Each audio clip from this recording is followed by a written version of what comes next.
बच्चों, आज मैं आपके लिए एक नई कहानी लेकर आई हूँ। कहानी है एक राजकुमार की और वह आपको सिखाती है कि हमें राजकुमार की तरह ही बनना है, सबकी सहायता करनी है, सबका ध्यान रखना है और साहसी बनना है, जिससे कि सब हमें याद रखें, साहसी राजकुमार की तरह।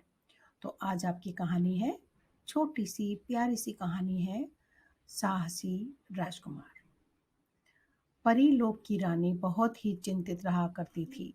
उसकी उदासी का मुख्य कारण यह था कि परीलोक के राजा की मृत्यु कुछ समय पूर्व ही हुई थी। एक तो पति का वियोग और सारे राज्य की जिम्मेदारी। नीलम परी उदास और गंभीर होती जा रही थी।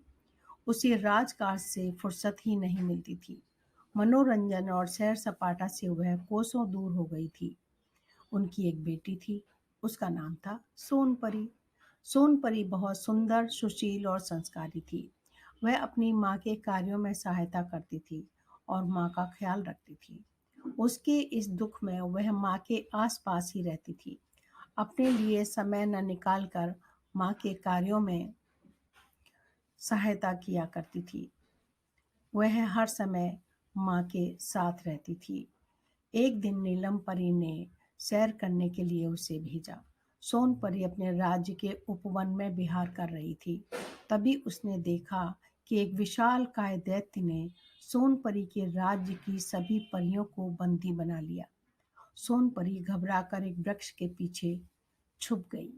इतने में उड़ने वाले सफेद घोड़े पर सवार एक खूबसूरत नौजवान वहां आया।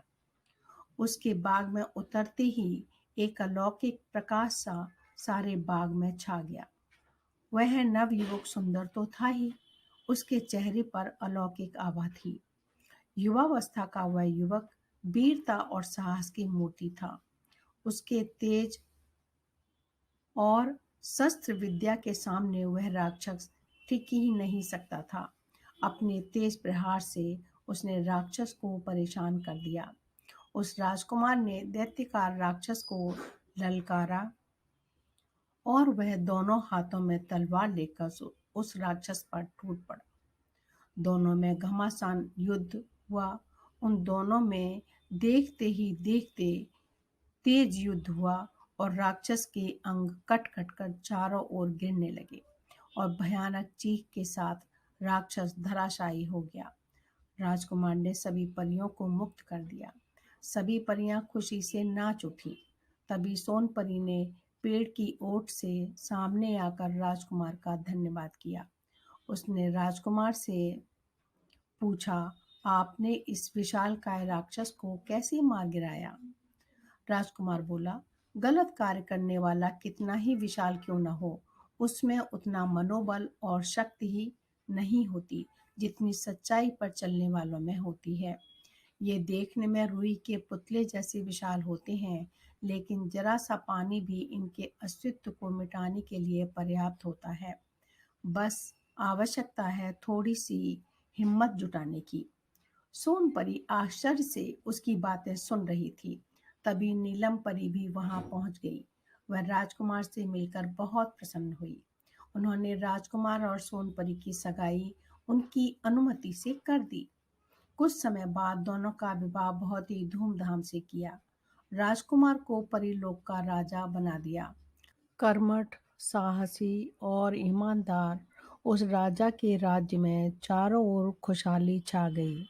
सोनपरी को मनचाहा वर मिला तो नीलम परी को राज्य का होनहार राजा मिला।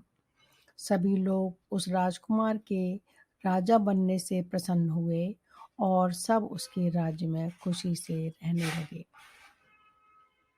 तो बच्चों, यह था साहसी राजकुमार की कहानी। आप भी हमेशा सबकी सहायता करें, कभी भी किसी के दुख से पीछे ना हटें, बल्कि जो भी आप कर सकते हैं उसकी सहायता अवश्य करें। और मुझे बताएं कि यह कहानी आपको कैसी लगी।